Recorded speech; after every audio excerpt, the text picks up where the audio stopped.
And they're off in the Breeders' Cup Turf Sprint. Golden Pal broke last.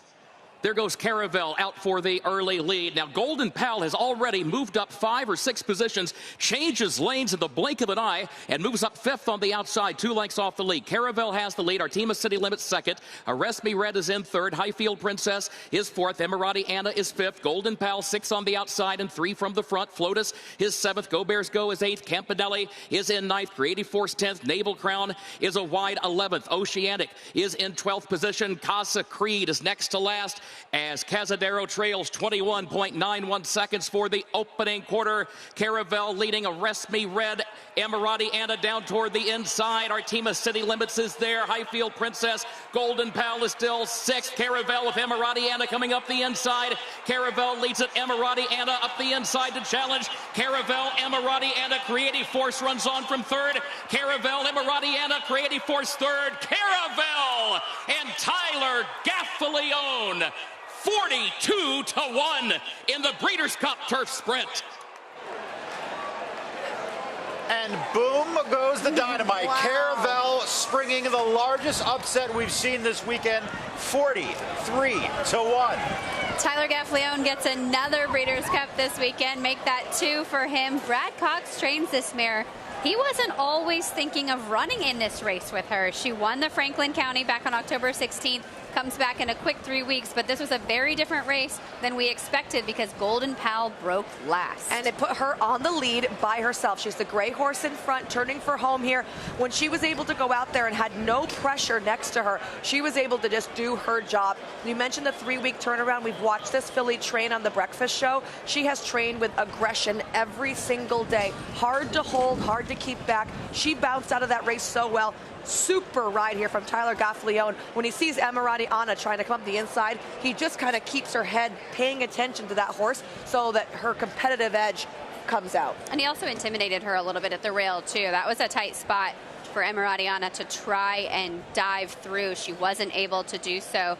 The only horse that really made up ground late was Creative Force. William Buick with another beautiful ride today. 10-3-1 unofficial results. Let's take a look at what happened with Golden Pal. We have an isolated camera look here at your defending champ in this race, and it was not the start we were expecting. Oh, that's why right there you can see everybody else has their heads up in the V, and you saw his white mouthpiece. He stepped back, and right as the gates opened, he threw his head up. There was just no time for the starter to react. Let's take a look at the jockey cam. Look at that. We had the camera on Irad Ortiz's helmet, and this is what it looked like from his perspective. So he's looking forward right now and just kind of, jumps up a touch there. Goes higher rather than, down and forward, which is what you want. You want a horse to kind of drop their body a little bit and propel forward. His head went straight up right as they sprung the latches there for the starting gate. And right now, this is not the view that he's used to. The last time we showed the jockey cam with Irad Ortiz and Golden Pal, you couldn't see any horses to his left or right. Now watch the head on here. We have Golden Pal once again in post position number 8. Pay attention to his head and the handler. If the handler was involved, sometimes they will declare this a non-starter. So take a look.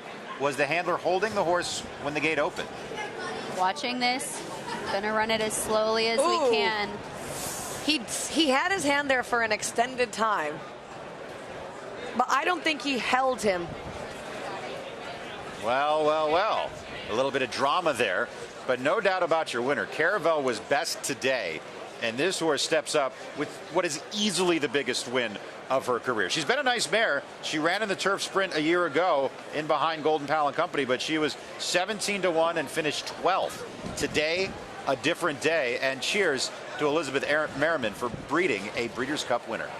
She trains so often. He's always in the right spot. He continues to save ground with horses, and in this instance was able to clear very quickly with her. She breaks sharp, he kicks clear, waits until he has clearance of those runners in behind him, and then just gets right over to hug that rail. She actually didn't break on top. The horse outside of her broke first, and she just naturally took him up to this spot. And what Tyler's doing a great job of is not doing anything to her. He's not slowing her down, and he's not speeding her up. He's letting her go at the cadence in which she feels most comfortable, and that's how you can get a lot out of a horse. Right here where you see the outside horse trying to move up on the 7, Tyler's just going to start to move his hands a little bit, telling her, okay, Mary, you're going to have to pay attention.